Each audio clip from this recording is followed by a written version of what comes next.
Il est 7h39 et c'est l'heure de la chronique de notre petite Judith Mergui. Bonjour Judith. Bonjour Ilana, comment allez-vous ce ça matin? va très bien et vous? Je pète la forme. Ça se voit, vous êtes rayonnante. Merci. Alors on commence cette revue de week-end par ce trafic de masques et de matériel sanitaire démantelé entre l'Espagne, Hong Kong et la France ce week-end. Ouais, ils vont faire une série Netflix après Narcos, Mascos.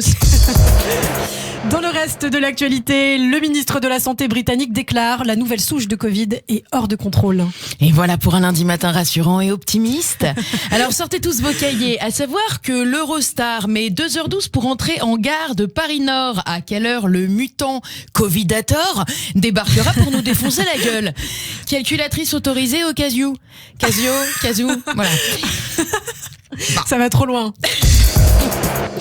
C'est inédit. Un réseau international de chercheurs français et américains réussissent à capter des ondes radio provenant d'une exoplanète située à 51 années-lumière de la Terre. Génial! Dites juste, est-ce qu'avant de chatter en morse avec des exo-personnes, on pourrait juste avoir la 3G à Créteil, s'il vous plaît? En Guadeloupe, certains locaux se disent inquiets de l'arrivée des vacanciers de Noël. Ils disent ne pas vouloir qu'on leur envoie des nouveaux cas de coronavirus.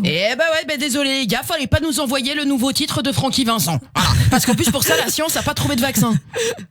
Une jeune étudiante en médecine de nationalité moldave, aussi une star d'Instagram, est soupçonnée d'avoir arraché le cœur, les poumons et les intestins de sa mère. Après ça, elle aurait retrouvé son petit ami comme si de rien n'était. Voilà, et ils auraient dîné aux chandelles d'un tartare bien frais. Non, mais écoutez, qu'est-ce que vous voulez que je vous dise, Maïlana? Non, mais, alors là, quelles sont nos options? Elle arrache le cœur et les poumons. Bah, alors, soit elle sortait de son cours d'anatomie et sa mère a fait la connerie de lui dire alors, montre-moi ce que t'as fait de beau à l'école, ma chérie. Et puis, bah, la gamine, elle s'est chauffée pour un TP, hein. Soit c'est une fan de Docteur Maboul, soit, et alors là, soit sa mère est juive, ouais. Et elle lui a sorti des je n'aime pas ce garçon que tu fréquentes, ça me crève le cœur, ça m'arrache les tripes. Et bah, l'autre, elle a craqué, elle a fait péter le scalpel. Non mais je veux dire, en plus la nana il te la présente comme une star d'Instagram avant de te dire que c'est une meurtrière dégénérée. Ah comme j'ai hâte. Dès que j'atteins mes 10 000 followers, Ilana, je vous dépaisse si ça vous dit. Non, ouais. Ça me dit pas. 10 jeunes mis en examen pour de récents pillages de boutiques de luxe se sont trahis sans le savoir. Ils ont permis à la police de retrouver leurs traces. En effet, l'un des voleurs a posté une photo de lui et d'un autre suspect sur son compte Instagram. Ils étaient vêtus d'articles volés. On a les criminels qu'on mérite, 2020, on est quand même sur l'année des grands cons. Non mais je veux dire, entre la meurtrière aux 10 000 followers, les voleurs aux photos compromettantes, c'est du taf d'être influenceur. On n'a pas encore eu le dealer, Instagram de coke, non? Et puis le violeur sur Snapchat ou Facebook, voilà.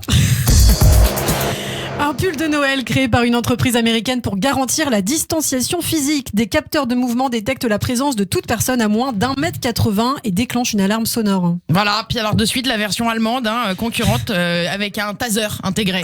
Donc, après, il n'y avait pas besoin d'un brevet, tu remets ton suite de sport dans laquelle t'as transpiré dégueu, ça sonne pas, mais ça pique, voilà. Et puis alors là, c'est 3 mètres.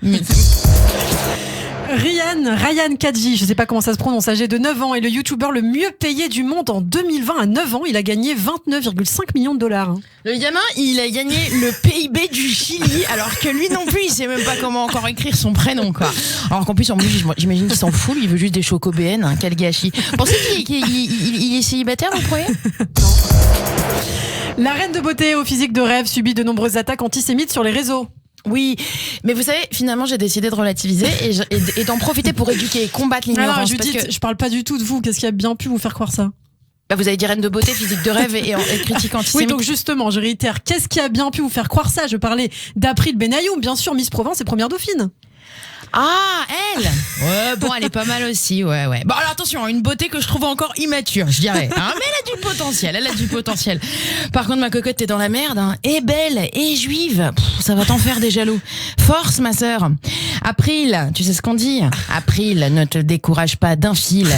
Fais ce qu'il te plaît, sois qui tu es, et surtout, dis-leur d'aller se faire... Laisse-moi te chanter. On va éviter de chanter le matin sur Radio J. Merci beaucoup, Judith Mergui, d'avoir été avec nous ce matin. On vous retrouve dès demain en forme aussi.